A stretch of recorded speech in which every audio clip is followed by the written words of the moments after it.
dude, David Blaine's insane. And I'm like, oh God, what did he do now? This fucking guy, this decides to ascend. What was it called? The Ascension?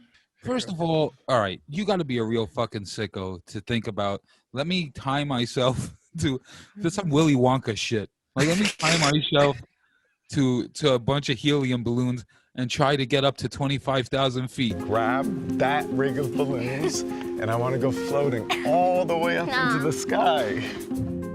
What I wouldn't have given for a fucking 747 to just go just fucking nobody's on your side, Donnie. Nobody on your side. I can't believe you. Nobody's on your side, bro. First of all, this fucking guy looked like he was coming in to play around the Fortnite with his fucking hang glider balloons.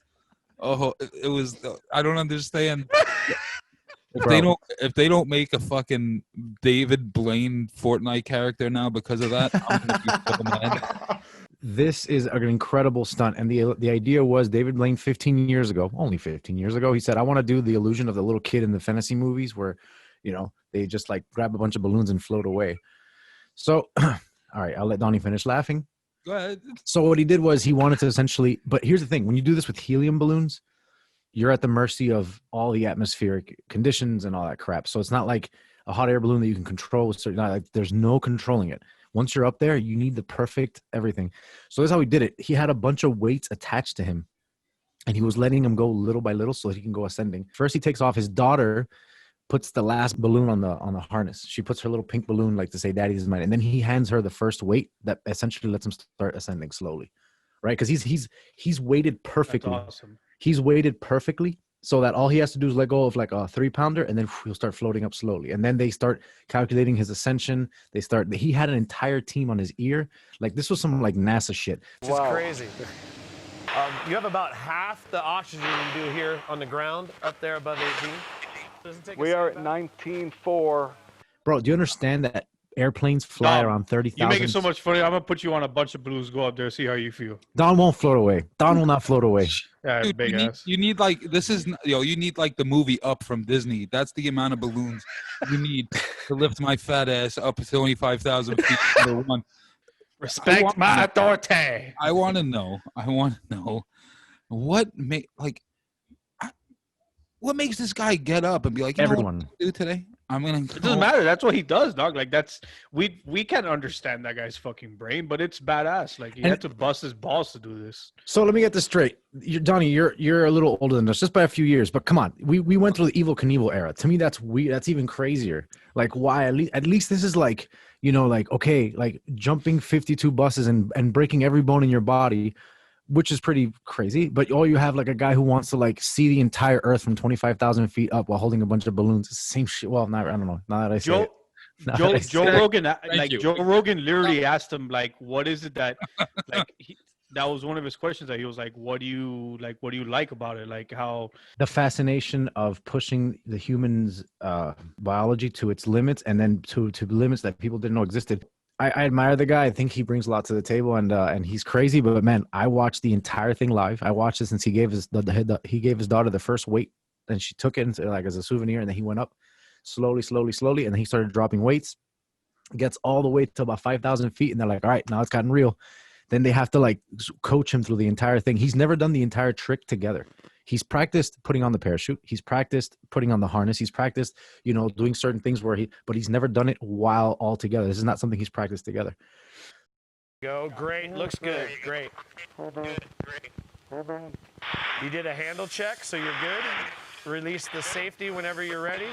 So the landing itself was also another. So on top of the fact that he hit 24,000 feet, his goal was 25,000. At 24.9, he had 50% of the oxygen in the air in his surroundings. So his goal was 25,000, and he did what?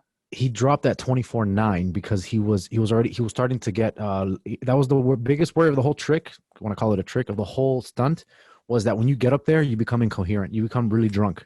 At 0 degrees, bro. When he was up there, it went from Arizona hot to 0 degrees. Okay, and he had half the oxygen available in his bloodstream, bro. Between freezing and like losing sense of, he didn't even know where he was. You could tell that he was panicking. At 24.5, he started like reaching for that little thing that lets him release, and then he lets go. At 24.9, this dude lets go, but he had to put on a parachute all up there. Remember, he's only holding on for one arm in a harness. So he had to harness himself and start putting the parachute right so that when he lets go, he's got everything he needs. And he has to make sure he's got all the stuff right. Like, this is like, while he's... He did it with one hand? When he went up, the illusion was only one-handed. But then when he reached a certain height, he clipped himself so that he can do certain things. But the illusion, he went up like the first 5,000, 6,000, maybe even 10,000 feet one-handed. Yeah, he had the best team he's ever had. Like he had to go through like, I think it was like what 500 he had to skydives. Yeah. He had to go to like a air balloon course. He had like a whole team that like they had to talk to like, what do they call, the FDA. So that space was clear. It was like an amazing, like, bro, that is spectacular. And he kept saying, "This is amazing." Like, funny, right? Holding his one arm up like, "Wow, this is amazing." And then he started thanking the entire crew. I want to thank everyone who made this happen. YouTube, everybody, thank you. Yo, then, honestly, that's the whitest thing anyone's ever done. He's no, it doesn't get wider than that. But this is about 25. This is the real craziness, though. He's only halfway to the top. He hasn't even put on his parachute. He hasn't jumped yet, and he hasn't none of this has happened. He's going, I want to thank everybody. Dude, that's real insanity, that you could still die. And you're thanking everyone, so that no matter what happens, your last words will be a gesture of thankfulness to everyone who made this happen. Dude, you still haven't even, you're halfway up. You don't have your parachute on. You're still a dead man floating, dude. And you're thanking everyone like, dude, that's when I said he was really, really crazy. Because one thing is like, all right, I'm halfway up. At least have the sanity to be like, yo, the trick's not even halfway done. No, this dude is still has half the stunt to make. It's like a motorcyclist jumping like Evel Knievel and then midair going, I want to thank everyone who put this together. It's like, dude, land it first. Jesus Christ, DavidBlaine. So that was definitely my favorite part to see that. But yeah, it was an amazing experience, guys. Go check it out. YouTube Ascension. It's out. It's a 3-hour video. I think the jump starts like at hour 2. So skip through that crap. It's 2 hours of showing how all the engineering and all the lawsuits and legalities. Oh, and they had to get COVID cleared. Can you believe that? After all the crazy shit this guy's doing, somebody's going, what about COVID? I want to slap the shit out of her, dog. I was like, bro. It's like we all the balloons. What do you think's in them? Pure COVID. Those are COVID balloons.